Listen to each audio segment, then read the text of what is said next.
Hello everyone, welcome to tasty dish by Sethu Palaniappan. இன்றைக்கி Deepavali special ரெசிபியாக வீட்டில் தட்டை ரிப்பன் பக்கோடாக்கான மாவு எப்படி ரெடி பண்ணலான்றதை பார்க்கலாங்க. இந்த ரெசிபி செய்கிறதுக்கு பச்சரிசி 3 டம்ளர் எடுத்துருக்குறேங்க. எடுத்து வச்சுருக்கிற பச்சரிசியை 2 தடவை நல்ல தண்ணியில் கழுவி எடுத்து வச்சுக்கோங்க. அதில் உள்ள தண்ணி நல்லா வடிகிற மாதிரி கிளிப் போட்டு வடிய விட்டு எடுத்து வச்சுக்கோங்க. தண்ணி நல்லா வடிஞ்சதுக்கப்புறம் அதை ஒரு மஸ்லின் கிளாத்தில் பரப்பி விட்டு 2 நாள் நல்லா காய வச்சு எடுத்து வச்சுக்கோங்க.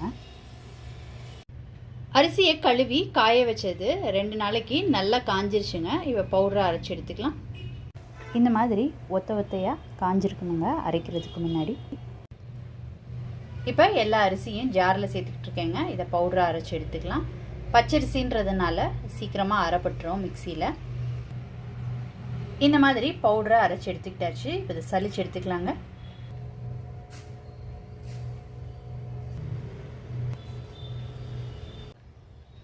காய வச்சுருந்த எல்லா அரிசியையும் அரைச்சி சலிச்சு எடுத்துக்கிட்டாச்சுங்க. நல்ல ஃபைன் பவுடராக கிடச்சிருக்கு.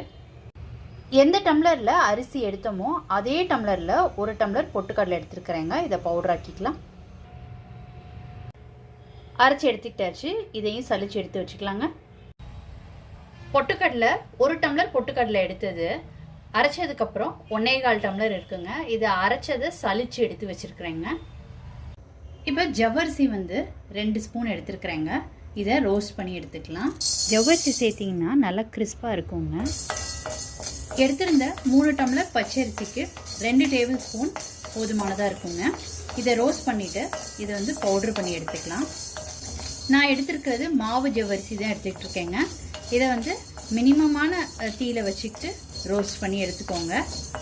ஜவ்வரிசி நல்லா பொரிஞ்சிருச்சுங்க. இதை ஆற வச்சுட்டு இதை பவுட்ரு பண்ணி இதையும் சலிச்சு எடுத்துக்கலாம்.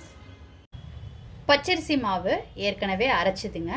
இதோட பொட்டுக்கடலை மாவு 1 டம்ளர் மட்டும் சேர்த்துக்கிறேங்க. இதோட ஜவ்வரிசி வறுத்துட்டு அரைச்சி வச்சுருந்தேங்க. அதையும் சலிச்சது இதோட சேர்த்துக்கிறேன்.